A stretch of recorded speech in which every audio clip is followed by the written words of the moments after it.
an overview of what was discussed last week, which was that dating is a period of getting to know someone and then figuring out what you want to do with what you discover about each other. So there's a twofold purpose of dating. And what do you guys think the purpose of dating is? Okay, let me just give you a brief overview of like my style. I don't like to just speak. So if nobody responds, I'm just going to stay here and wait because I don't want to put anyone on the spot either. So why do people date? What's the purpose of dating? Sorry? Get married, okay. Of course, that's the ultimate goal. Like, why else would you date? It's not just to pass time, you know? Anyone else? No? Okay, well, finding a spouse to get married, that's the goal. And to learn about yourself. It's actually like there's a lot of studies that show that the best way to learn about yourself is to date because most of your relationships that are not like Eros kind of a relationship like this, like dating, most of your other relationships, people are going to be a lot more lenient with you. Like your parents are very forgiving of you, so you might not like know anything about yourself because your flaws are kind of like hidden. And even with your friends, they're just very like, you know, they're your friends, you make mistakes, they kind of, it's very rare that friends point out things to you. So you actually learn a lot about yourself from dating. So it's a two-way road. So you're looking for someone and you're actually learning about you.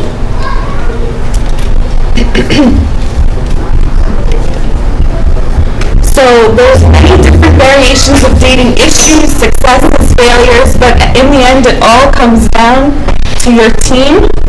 So we're going to go over this in detail later on, but your team is basically God, your priest or your father of confession, trusted friends, parents, and yourself.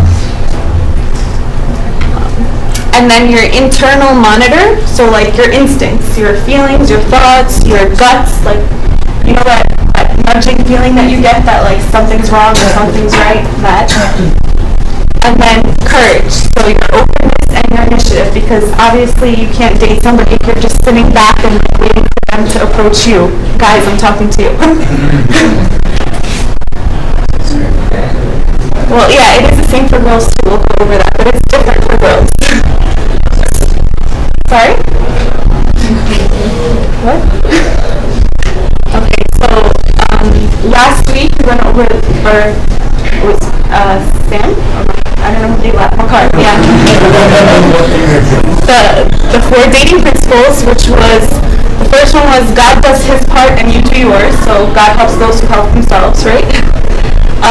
Doing the same thing will never result in something different. You talked about the fortress and mothering. And then everything that happens outside has its roots. It has its roots something on the inside. Okay? So if somebody has a fear of intimacy or a lack of self-acceptance, that tells you that there's something else going on. And then 4 is dating is for healthy people. So if you have any kind of issues that haven't been solved, you shouldn't be dating. Okay, so again, the series, the 4 dating principles. Today we're talking about the dating truths, and next week Abuna Michael will be talking about the dating mechanics. 6 tips to basically help you along the way. So 5 truths. Truth number 1, the first person you date probably won't be your last. I hope this is not a surprise to anyone. I hope nobody thinks that like Prince Charming is going to come right up and like that's going to be it and you're set for life and you're going to get married. And if that does happen, that's great, that's wonderful. But for most people, this is not the case. So stages of dating, and again, dating as we're using the term, like dating is not, we're talking about like a courtship type dating, not like dating for fun or, you know, to get to know someone when you have like no intention, no desire, and you're not at that point in your life to pursue marriage. So stages of dating and commitment. So first, you meet people. Sometimes you don't even realize this is happening, but now you know. Because it could just be like the person sitting next to you and like they drop something, you pick something up for them, you start talking. Like that's a way of meeting people, and you have no idea that's going on, but you're actually meeting someone. And this could happen in a million different ways. Hollywood likes to portray this as like a guy and a girl like going through the elevator doors and they make eye contact and like that's how they meet people, but that doesn't happen either. So be open. I know, I'm sorry to burst your bubble.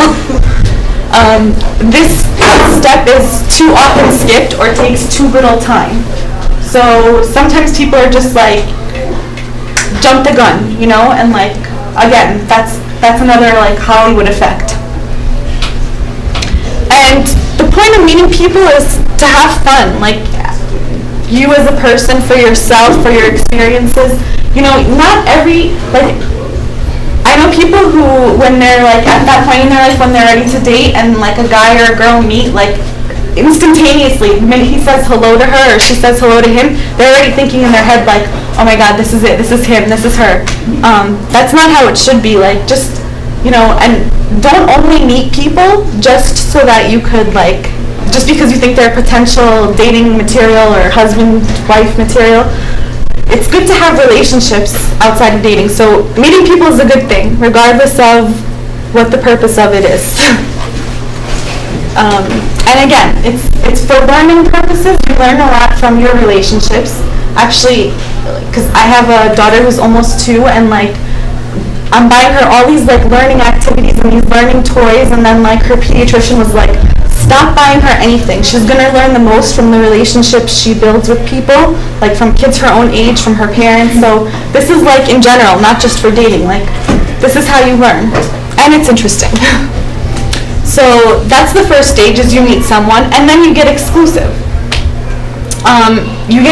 So you start asking serious questions. How is your heart? And I'm not talking about like, do they have congestive heart failure?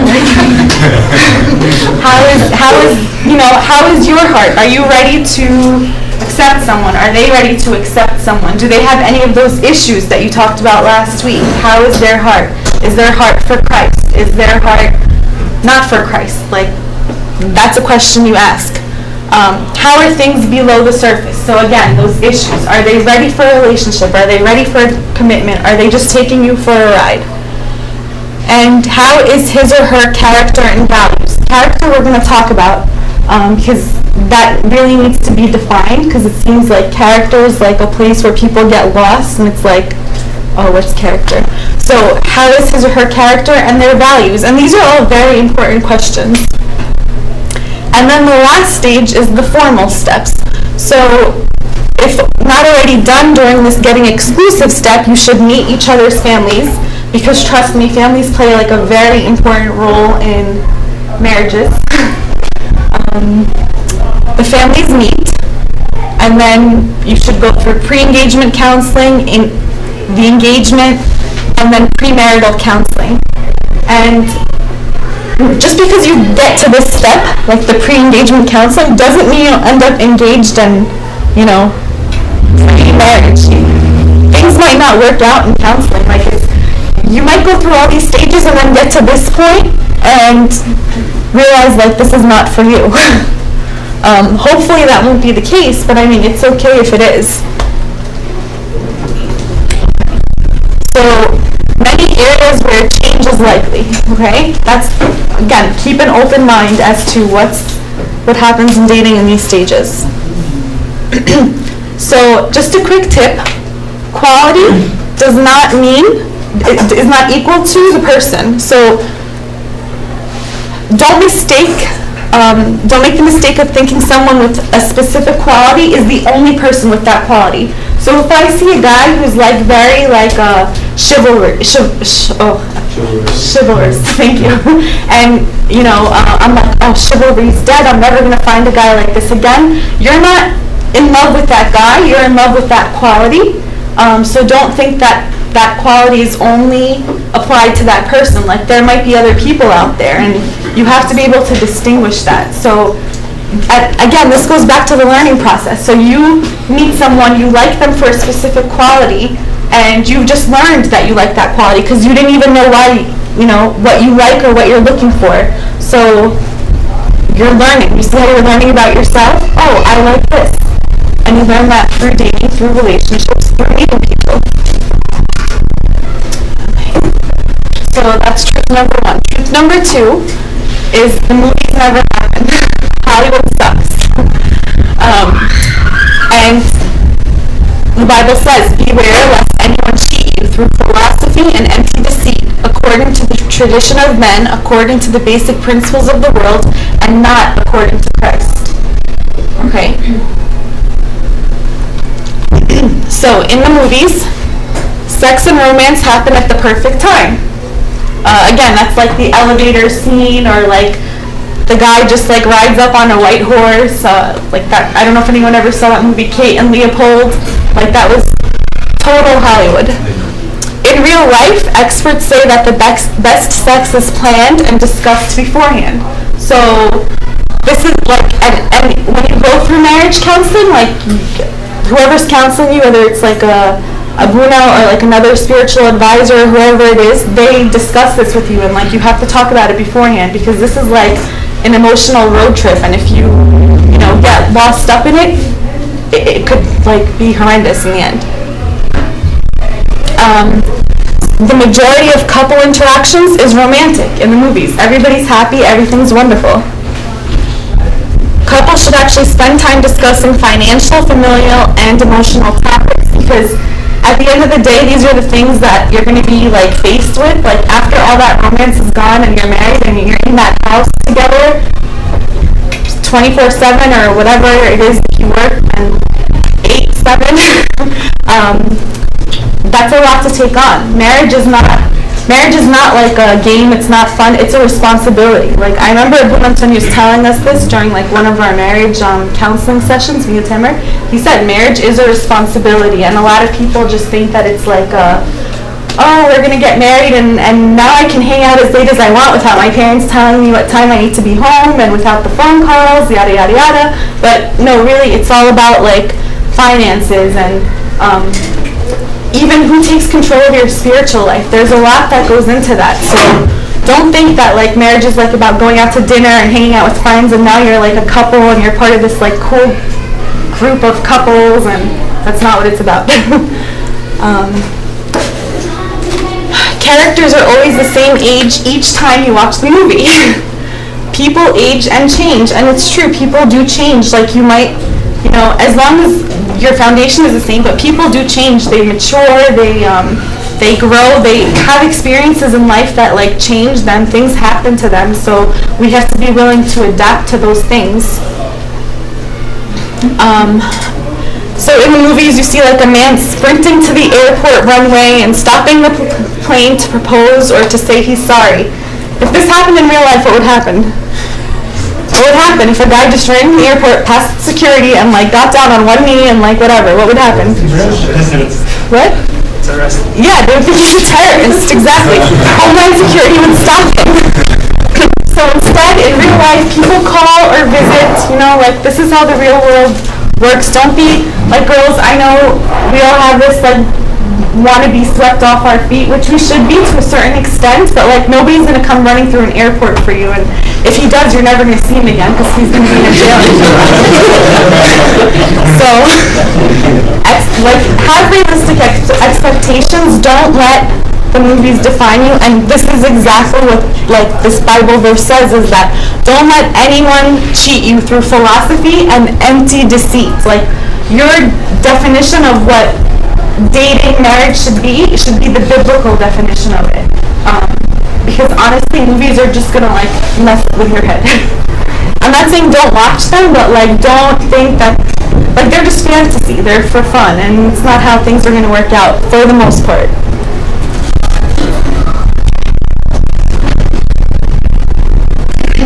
Okay, so another verse: charm is deceitful and beauty is passing, but a woman who fears the Lord, she shall be praised. And we're going to talk about character here, because remember how I said like people don't know the definition of character? So we're going to go over what character is not. Tell me what you think character is. What's character? Character. Sandra?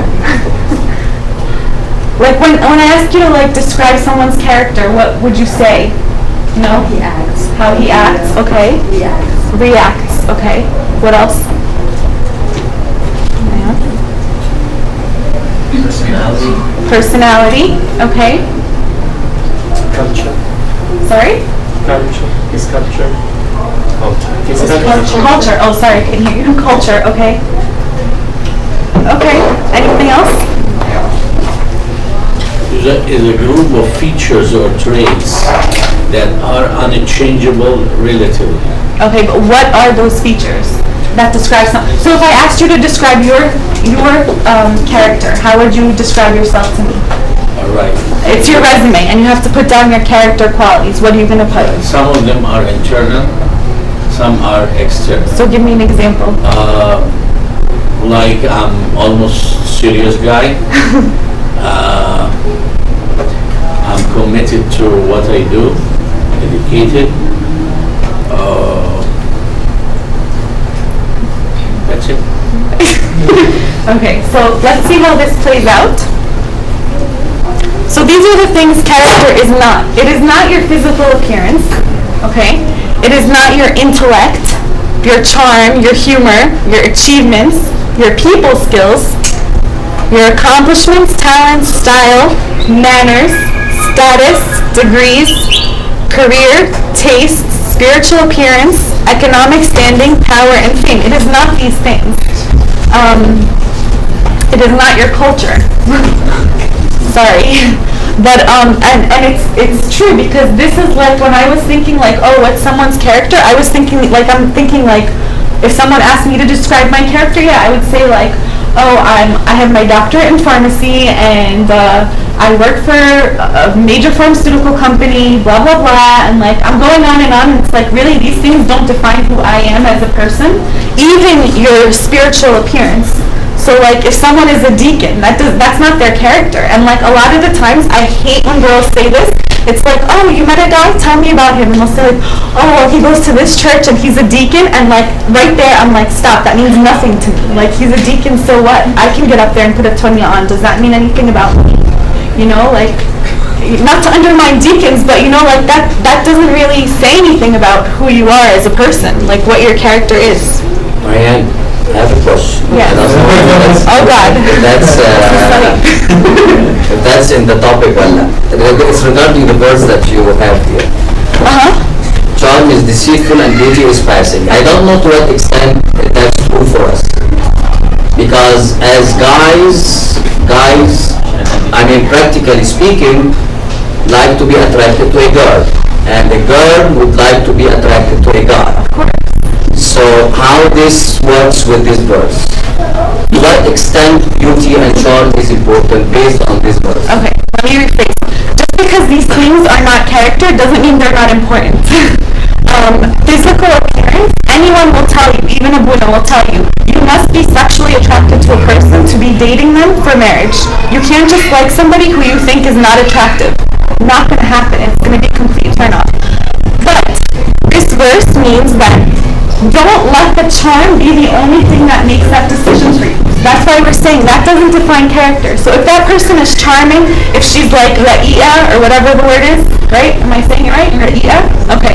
If the person is like Ra'iya, that doesn't mean that they're gonna, you know, be the right person for you. They're not. That has nothing to do with who they are as a person, as their character.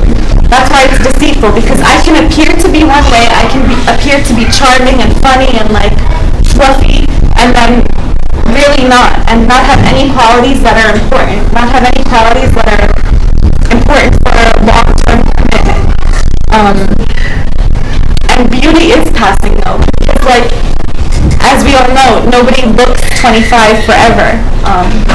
People do get older, and of course some people age more beautifully than others, but that's not going to happen for everyone. And like, God forbid something happen. God forbid someone get into an accident, and like the girl that you had that looks like a supermodel all of a sudden has a huge gash across her space there permanently, no longer has an arm and is paralyzed in a wheelchair, then what are you going to do? It's not like you're going to walk away from it, but if the charm and the looks was all that your decision for marriage was based off of, now you have someone you can't even talk to. At least if it was someone you like genuinely loved and could talk to, you have that, but like, that's what that means. The beauty is passing. It's not going to be there forever. That shouldn't be what you're, and honestly, that's a very important question to ask yourself, and any marriage counselor will tell you this. If, God forbid, something were to happen to this person and they would be physically deformed in some way, would you still have, like, a marriage that you want to go home to every day? So, does that answer your question? Yeah? Okay. So that was what character isn't. So now what character is character is somebody who's emotionally connected.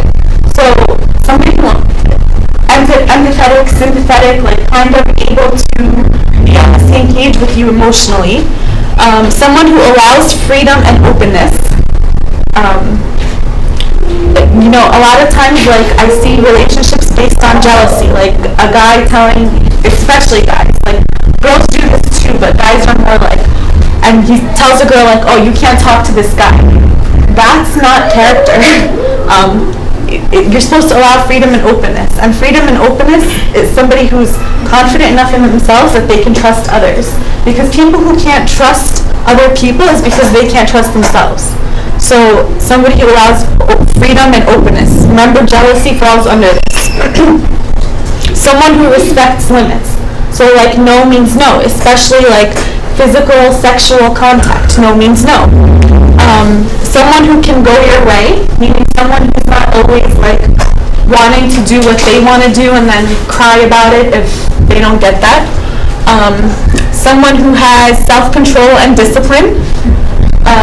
Is realistic versus being a perfectionist. And a lot of the times where people fall into this one is like in preparing for a wedding. So they're like, oh, I want like this lavish $100,000 wedding and blah, blah, blah. And it's like, that's not realistic. You want everything perfect, yes, but that's not realistic. And then you have to ask yourself, do I really want to be in a relationship with someone like this? Someone who's driven. So you can't have somebody who like wants to do nothing with their life for the rest of their life. I'm sorry, I don't care how much you are in love with the person. If they have no goals and no aspirations, you are doomed. Someone who faces pain and weakness. So like, you know how in the Catholic Church when they get married they say for better, for worse? This is the for worse part. So who's able to like withstand those things with you? Because everyone at some point in their life is going to have to face pain and weakness, and you're going to need someone there to do it along with you. And someone who has passions and interests, again, this goes back to being driven. So, they can't just want to sit there and play video games all day, because that's not, they might be passionate about it, but really, what is the goal of that? Someone who serves, so he denies himself or herself, who's comfortable with sexuality. Again, this goes back to last week when you guys discussed the 4 issues, and it was people who like have those underlying issues are the ones that are not comfortable with their sexuality. Someone who has integrity. Back to this very important point. Tanious, because we have like a couples meeting for like engaged and married couples, and I remember Bruno Tanious saying this one time that some people have like this wrong connotation that like sex is wrong and sex is only for the purpose of reproduction, and that's not true. That's why it's important to have these conversations beforehand with people in an appropriate way, because if one person is expecting like sex for what God intended, for like pleasure, and the other person is just expecting it like, oh no, just to have kids and that's it, you're going to have a problem. Then someone who has integrity, someone who submits to God, and there's many more. Like we could sit here and name so many now that like we know kind of the context of what character really is. And these are really what's important for making relationships work in the long run. Questions? No? So number 3, if you get physical, you get hurt. What does this mean? Don't touch. Don't touch. No touching, no concentration. Do you still say that? Of course. That's the law. How does nobody say anything? Yeah. If you've never heard Dr. Samir say that, anytime we had a retreat, that would be his, during his welcome session. And the last thing, no touching, no concentration. So that's exactly what it is. So in this area, the keywords are purity, acceptance of your desires and boundaries, repentance, and forgiveness. Okay. So somebody break these down for me. Purity. What does that mean? Why is that key for get physical, get hurt? Anybody? No? Okay. Why purity?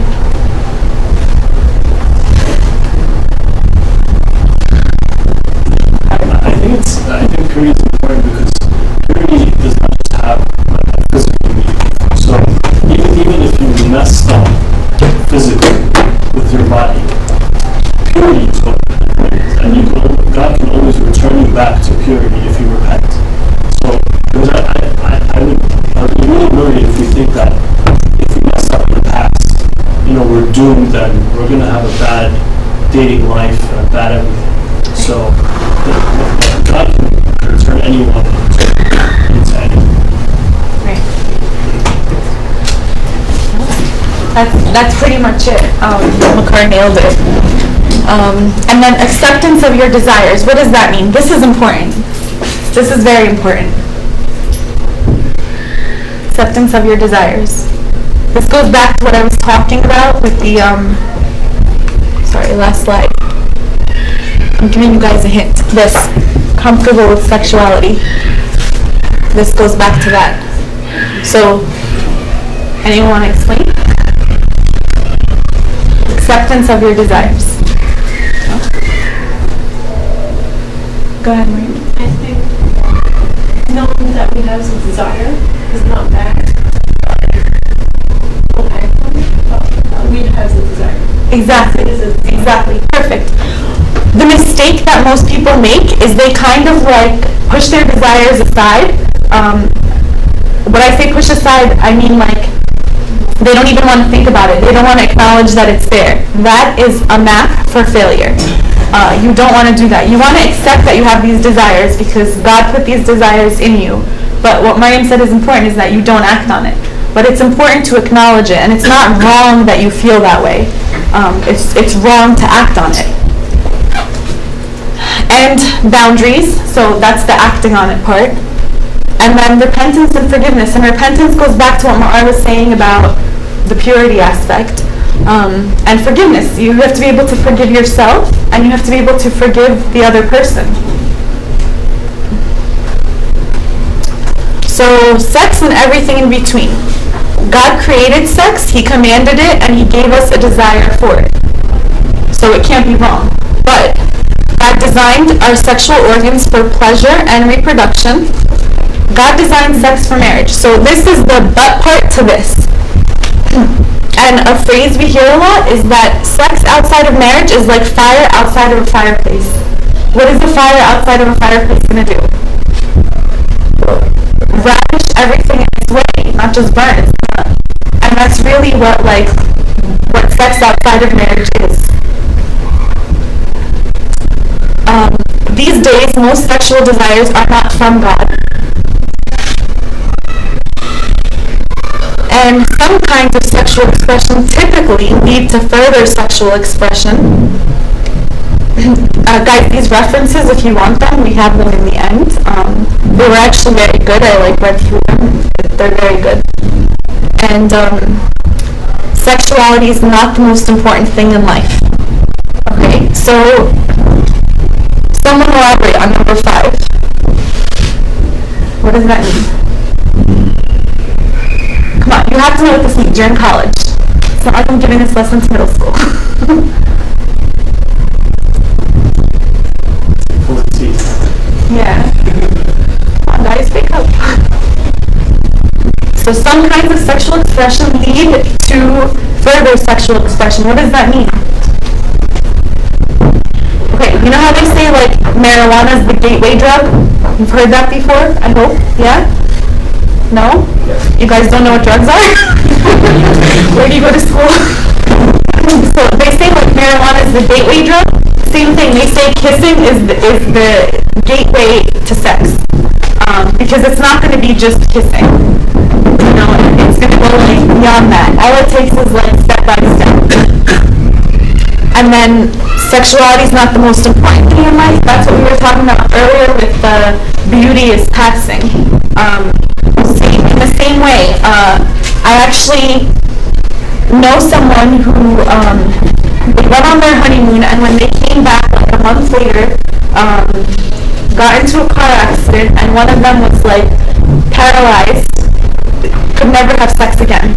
So imagine like that's your life. You don't even have children, and that's the rest of your life. So it's important that you don't base a relationship on sexuality.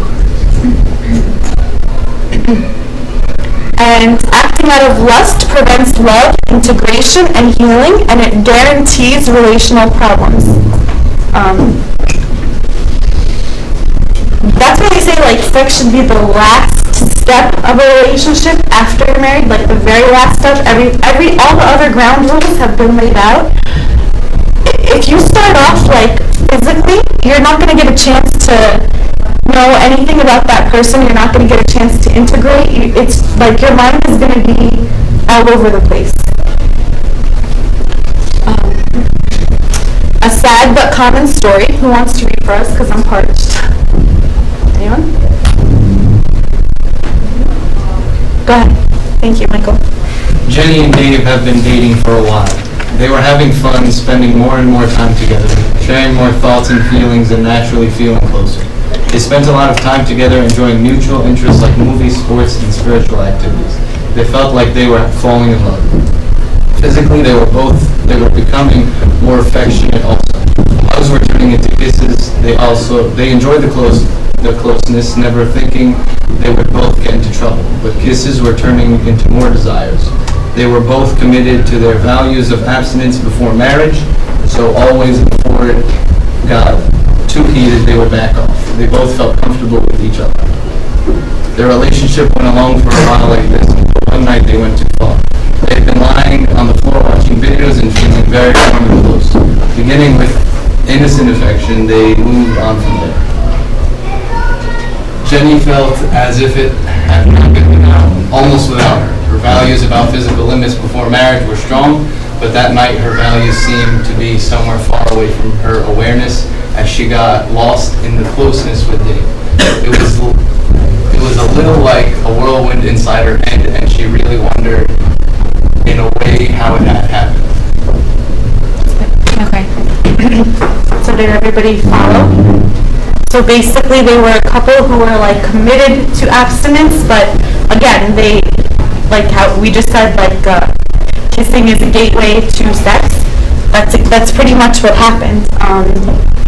And then afterwards, like her mind just like, you know, it's an emotional road trip, and that's exactly what happened here. She got lost in it all, and I'm sure they both did, but like definitely girls are always more affected. And like just to show you how like Hollywood completely messes with your head again. Did anyone see the movie The Notebook? Yes? It's okay guys, you can admit it. George, I see you shaking your head. No, I wasn't.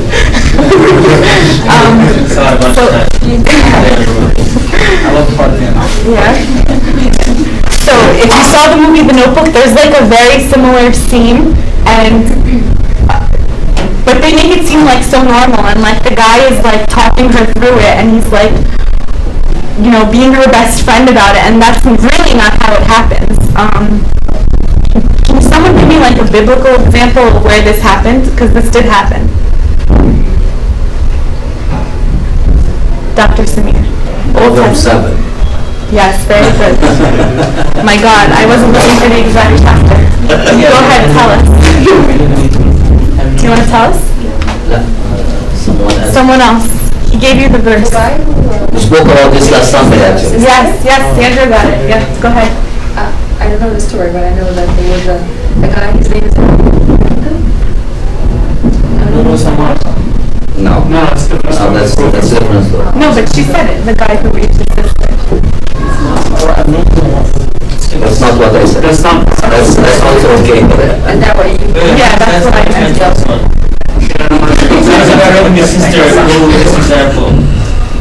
Sorry? Did you say it was a story of a guy who raped his sister? Yes. How does that match up with this? Because the part that matches up is that after, so he lusted after, first of all, she was his half-sister, so that, and this was like normal back then, so that nobody thinks like the Bible is incestuous. This was normal back then, and she was very beautiful, and he like lusted after her, and he wanted her very badly, and then one day he just raped her, and then it says that afterwards he hated her more than he loved her.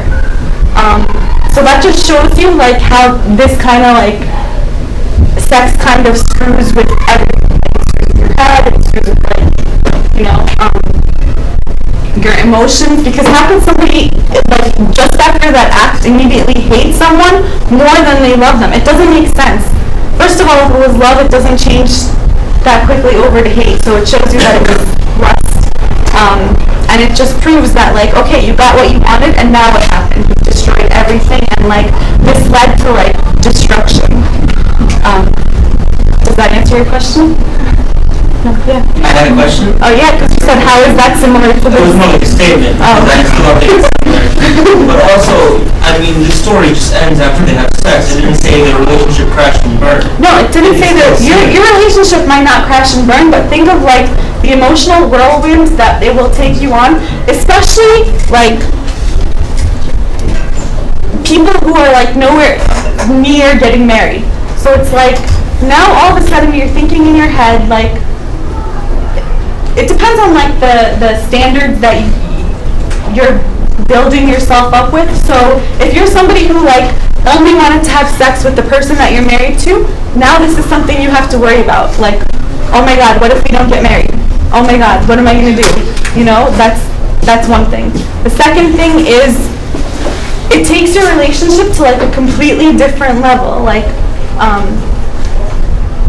it's like you've broken that last thing that was kind of sacred, you know? And it's always good to have that before you're married, like to have that like one last sacred thing, like kind of like some sort of mystery. You know, because what's the point? Honestly, something. Yeah, like what's the point? Then what's the point? Why get married? If you're gonna have sex before marriage, why get married? What's the purpose? You know, I'm not saying that marriage is just so you can have sex, but like, why do that to yourself?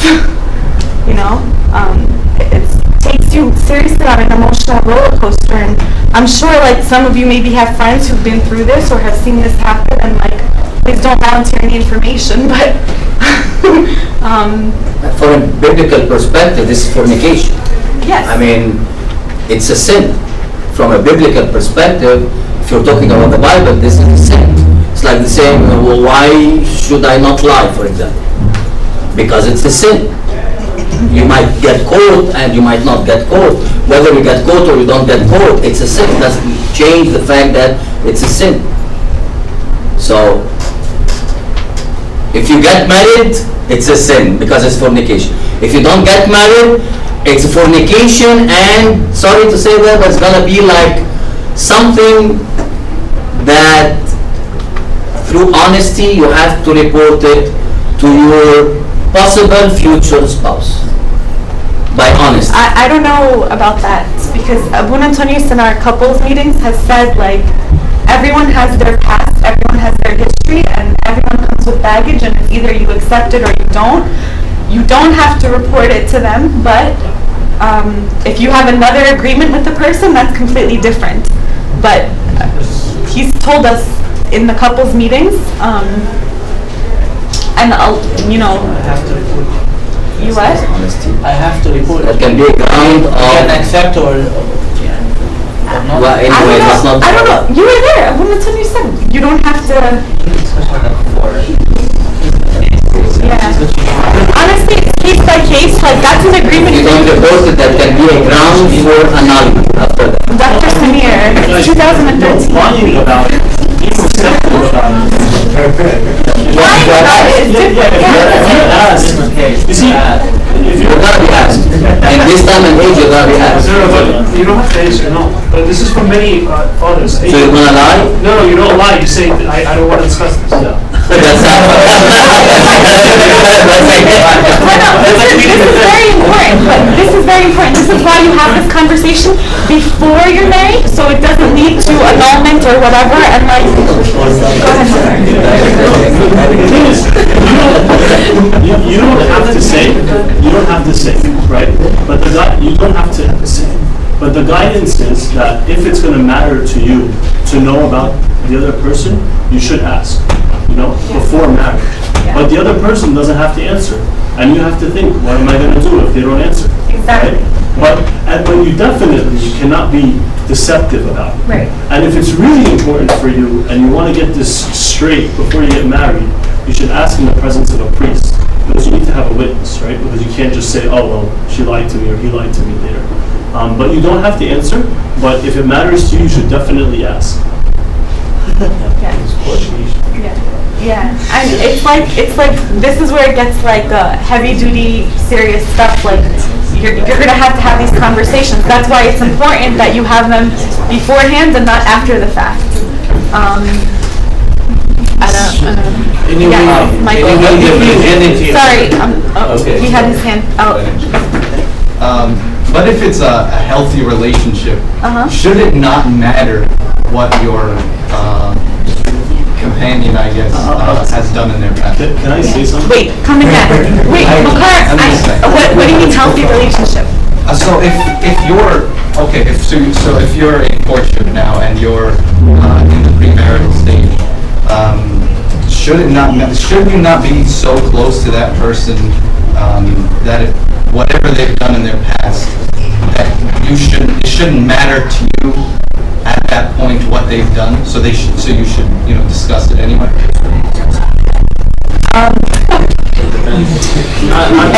Maybe you're saying this. Sorry, maybe you're saying this like from. Correct me if I'm wrong, girls, guys, anyone. But you're saying this from like a guy's perspective. But girls are very like. So I've read like books about like women whose husbands have cheated on them, which I know this is completely different. But the same thing applies. Like girls are very like they want to know the details because they say the pain is in the details, and like every girl I know wants to know details. But like every girl that's my friend that is married, still till this day, like will jokingly say to her husband, nothing might have happened with him. He might have just been dating someone else, but she'll like say like, oh, remember this girl, blah blah blah blah, blah. And like. So like, girls will ask. That's guaranteed. That's bottom line. Every girl will ask. Maybe you're saying this as a guy because like, you just are brushing it off and you don't want the headache and you want to be spared. But girls do ask. Go ahead. No, I wanted to say, if I could share a personal example. Like one time, I was seeing someone for a very short amount of time, a few weeks, right? And then, like, we started just getting to know each other, and everything was going really well. But then for some reason, I noticed as we were talking, I kept hitting this like, area that was blocked off, right? And then I didn't know her from the community because she was from a different church. And then, but I had friends from that church, and then for some reason, people started telling me that she changed a lot, and that she had a past, right? So I just, for some reason, I just said, what if, the fact is that she had sex before marriage, right? Before she changed, right? And I went through this like whole, and now spiritually, from a spiritual point of view, and if you ask me when I'm giving a talk, right, I'm going to say, repentance is repentance, it makes a harlot into a virgin, and she was never a harlot, whatever, she's just someone of the past, but when it came to me personally, having to say, and I started talking to servants, asking their opinions, and talking to priests and praying and all this stuff because everything was going so well, but I just didn't know what I was going to do about this. Ultimately, in the end, it was a big test for my faith. And I said, and I continued, like I just said, it's not going to be, like, you know, I'm not going to let it get in the way.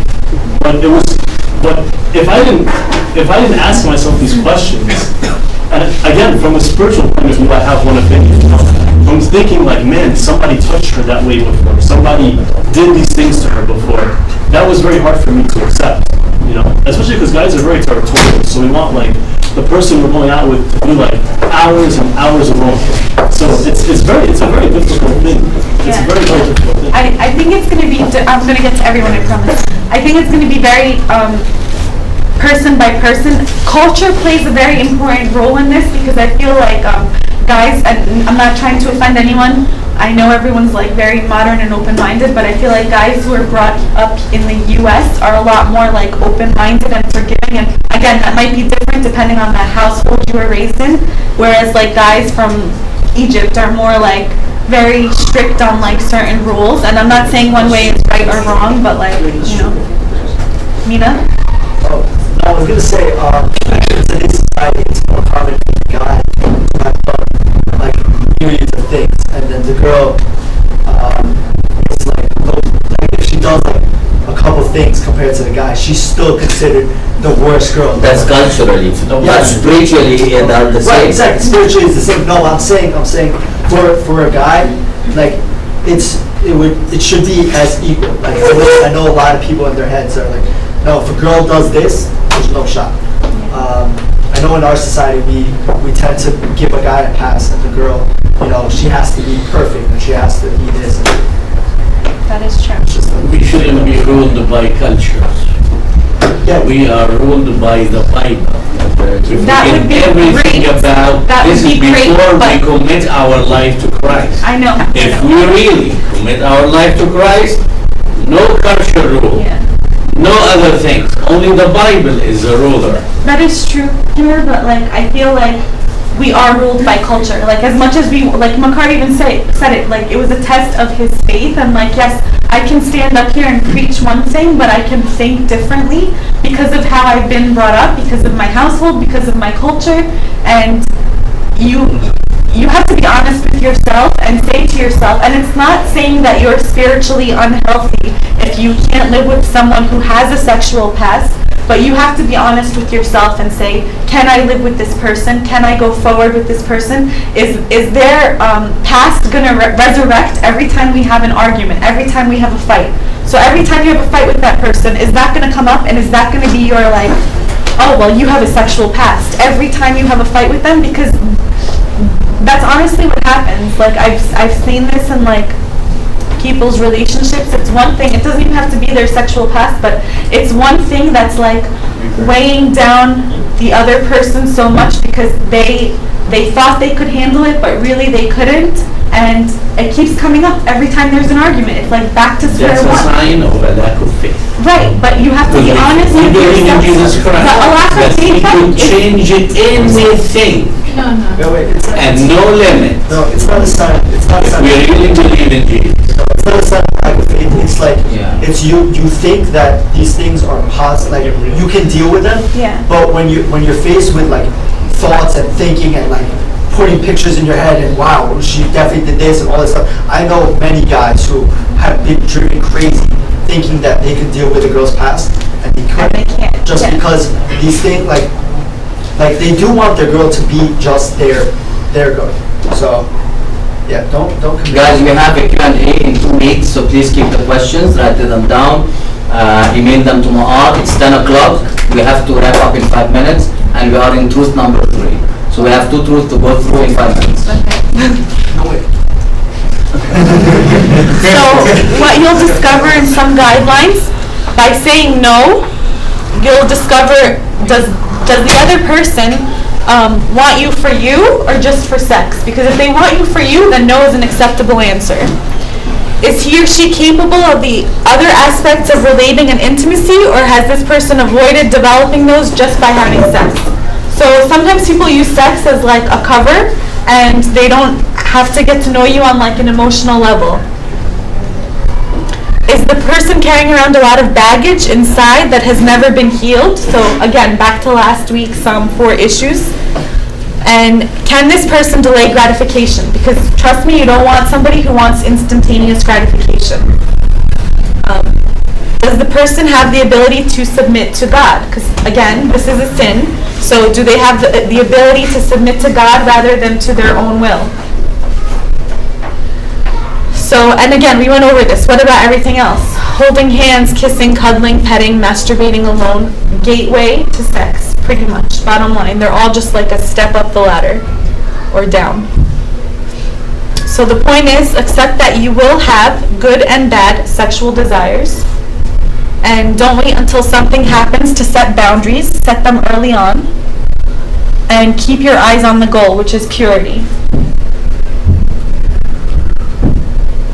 Truth number 4, adapt now, pay later. What does this mean? Very quickly. Adapt now, pay later. So I'm going to adapt something now and pay for it later. Okay, for the sake of time, I'm just going to go through it. So, complaints marriage and family therapists hear from conflicted couples are, she seems to have her way. I'm afraid to let my real feelings and desires be known. We have so much conflict over such little things. She doesn't care about me and what I want. Why can't he ever go to the places that I want to go to? And where do you think these problems came from? Adapt now, pay later. Anyone? Yeah. Oh, thinking you can deal with some things in her personality or his personality and you really can't? Excellent.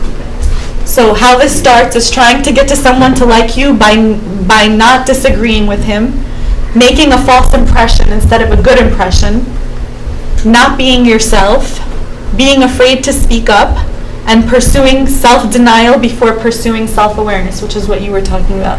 So basically it's like you put on a front, you lie to yourself, going back to this whole like sex before marriage thing, you tell yourself like, oh, I can deal with it. I can deal with the fact that this guy had sex before marriage, and then it comes up again and again and again. So be honest, be yourself, be open to the fact that you do have flaws, and if you can or cannot deal with whatever this person is or isn't.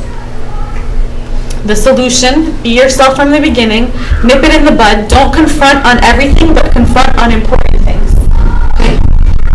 Don't bury the living, and always confront with love and honesty. They're not your enemy. If they're your enemy, you know you're with the wrong person to begin with. And then truth number 5 is dating is a community thing. Remember the team we talked about earlier? So your team, that's your community. This includes God, your priest, your father of confession, or whoever you're choosing as a spiritual father for your relationship, trusted friends, family, and counselor or therapist. And the team provides wisdom and discernment, courage and support, prayer and encouragement, honest, brutal feedback, self-awareness, modeling, suggestions and strategy, alternative voices to the ones in your head. And just keep in mind to yourself, do you have a team now? Like, if you don't, you should be thinking about it, because you need like a group of trusted friends. Trusted, that's very important, because you know, you don't want people who are going to lead you astray. 2 are better than 1 because they have a good reward for their labor. For if they fall, one will lift up his companion. But woe to him who is alone when he falls, for he has no one to help him up.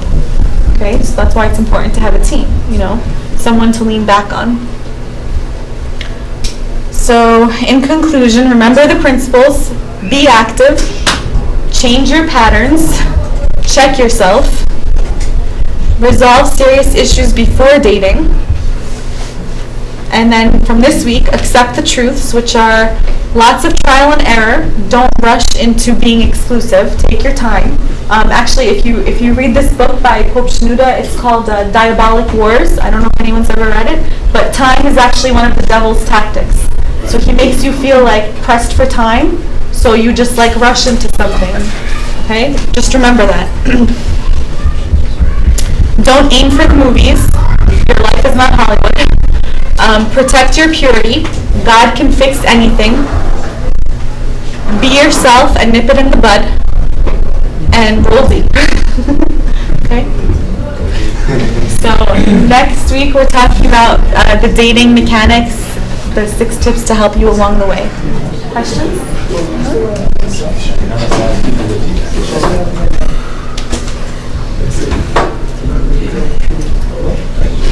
Anyone? Okay. Done? We're done. Thank you, Marianne.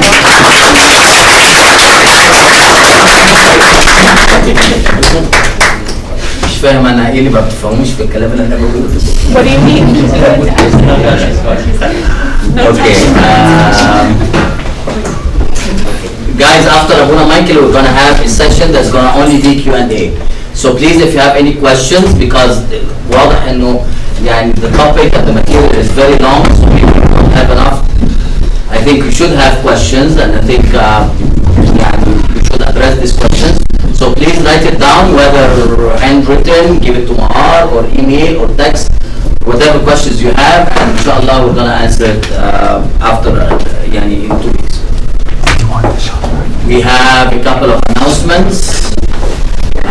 The Bible study in the park is on Tuesday, 6 o'clock.